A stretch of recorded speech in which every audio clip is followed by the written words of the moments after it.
अस्सलामुअलैकुम dear students. आज हम देखेंगे conservation of momentum. What is conservation of momentum. इससे पहले कि मैं आपको इसकी स्टेटमेंट बताऊं, let us recall what is momentum. According to Newton second law of motion, जो Newton second law of motion है उसमें हमने पढ़ा कि जो भी मूविंग बॉडीज होती है वो पॉजेस करती है मोमेंटम, और वो जो मोमेंटम होता है वो किसके बराबर होता है? Momentum is equal to mass into velocity. एक एग्जांपल मैं आपको दूंगी जिसे हमें ये समझ आएगा what is conservation of momentum. Suppose हम करेंगे कि एक ट्रक है, एक फास्ट मूविंग ट्रक, ठीक है। उसने क्या किया? उसने हिट किया एक स्टेशनरी कार को, स्टेशनरी कार जो रुकी हुई कार थी, ड्यू टू विच अब जब ट्रक ने कार को हिट किया तो ये जो कार है ये भी स्टार्ट हो गई टू स्टार्ट मूविंग, वो भी अब चलने लगी। नाउ यहाँ पे जो कोलिजन हुआ किस किस चीज के दरमियान? ट्रक और कार के दरमियान। तो इससे हम ये कह सकते कि वेलोसिटी जो होगी ट्रक की वो डिक्रीज हो गई, और जो अब वेलोसिटी थी कार की, इनिशियली तो कार 0 वेलोसिटी पे थी, लेकिन अब इसको जब कार ने हिट किया तो इसकी वेलोसिटी क्या हो गई? Increase. Due to this momentum हम क्या कहेंगे फिर? इस कोलिजन की वजह से क्या हुआ?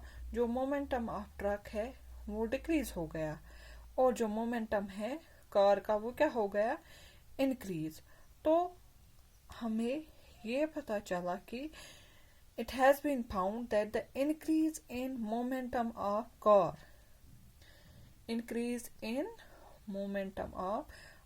is equal to the decrease in the momentum of truck, so there is no loss of momentum during the collision. तो ये पता चला है कि जो जितना इंक्रीज हो गया किसका? मोमेंटम ऑफ कार का, उतना ही वहां से क्या हो गया? Decrease in the momentum of truck. तो हम ये कहेंगे during collision between car and truck, वहां पे जो मोमेंटम है वो कुछ भी लॉस नहीं हुआ। जो भी मोमेंटम था जो लॉस किया ट्रक ने, the momentum loss by truck has been gained by the car. तो ये एग्जाम्पल से हम समझा सकते हैं this is law of conservation of momentum. Now what is law of conservation of momentum? अब हम इसकी स्टेटमेंट दे सकते हैं कि the sum of momenta of two objects remain same even after collision. अगर कोलिजन होगा बिटवीन दो ऑब्जेक्ट्स के दरमियान, वहां पे जो मोमेंटम है before collision and after collision वो क्या रहेगा? वो सेम रहेगा, वो कंजर्व्ड रहेगा, और there is no loss of momentum. या in other words, the sum of momenta of two objects before collision and sum of momenta of two objects after collision are equal. ये तो थी statement along with example मैंने आपको बताई conservation of momentum की। Now what are the applications of this conservation of momentum? First example हम देंगे application of law of conservation of momentum की, बुलेट और गन की। देखो बुलेट और गन में कैसे ये लॉ अप्लाई होता है। अच्छा, when A bullet is fired from gun, जब बुलेट को फायर किया जाता है कहां से? गन से। इनिशियली जो बुलेट होती है और गन होता है उनका जो मोमेंटम होता है वो दोनों रेस्ट पे होते हैं, और उनका जो इनिशियल मोमेंटम होता है गन का भी एंड बुलेट का भी वो क्या होता है? वो 0 होता है, क्योंकि उनकी वेलोसिटी पहले 0 होती है। Now when bullet is fired from a gun, जब हम बुलेट को अब फायर करेंगे गन से तो बुलेट ने क्या किया? अब gain, then the bullet has a momentum, है ना। तो जो बुलेट का मोमेंटम होगा वो किसके बराबर होगा, mass of bullet into velocity of bullet. तो अब ये जो बुलेट है, ये जो गोली है, ये equal and opposite momentum exert करेगा किस पे, गन पे, और जिसकी वजह से गन जो है वो जर्क करेगा बैकवर्ड्स। तो उसी को हम कहते हैं gun is set to recoil, gun recoil हो जाएगा, मतलब उसको जर्क लगेगी in the backward direction.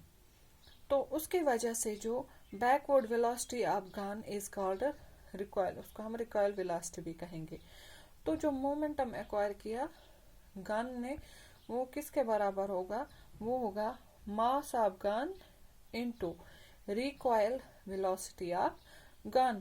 Now, according to law of conservation of momentum, momentum of bullet will be equal to the momentum of gun. ठीक है, तो ये थी बुलेट एंड गन जो होता है, वो भी हम वहाँ पे भी क्या लगता है, कंजर्वेशन ऑफ मोमेंटम। इसी तरह in the collision of atoms, जब एटम्स का कोलिजन होता है तो वहाँ पे भी there is no loss of momentum, conservation of momentum is applied. इसी तरह गेम ऑफ स्नूकर में जब एक बॉल हिट करती है स्टिक को, जब एक बॉल हिट होती है किससे, स्टिक से, तो वहां पे भी कंजर्वेशन ऑफ मोमेंटम अप्लाई होता है। दैट इज वहां पे जो स्टिक ने मोमेंटम डिक्रीज किया वो इक्वल होगा जो वहां पे बॉल ने इंक्रीज किया अपना मोमेंटम। इसी तरह और भी इसमें एग्जांपल्स हैं, जैसे cricket ball hit by bat, तो वहां पे भी कंजर्वेशन ऑफ मोमेंट अप्लाई होता है। या when mouth of an inflated balloon is let open it starts flying because of conservation of momentum. इसी तरह हम देखेंगे कैरम बोर्ड में जब स्ट्राइकर हिट करेगा कॉइन उसको, तो वहां पे भी क्या लगता है, law of conservation of momentum. तो और भी एग्जांपल्स आप इसमें ऐड कर सकते हो, applications of conservation of momentum. तो this was all about conservation of momentum. इसी के साथ जो हमारा ये वाला चैप्टर है that is force and laws of motion, ये आज एंड हो गया और इसमें अब कोई टॉपिक हमें नहीं पढ़ना, इसमें ऑलमोस्ट हमने सारे टॉपिक्स कवर किए। Thank you.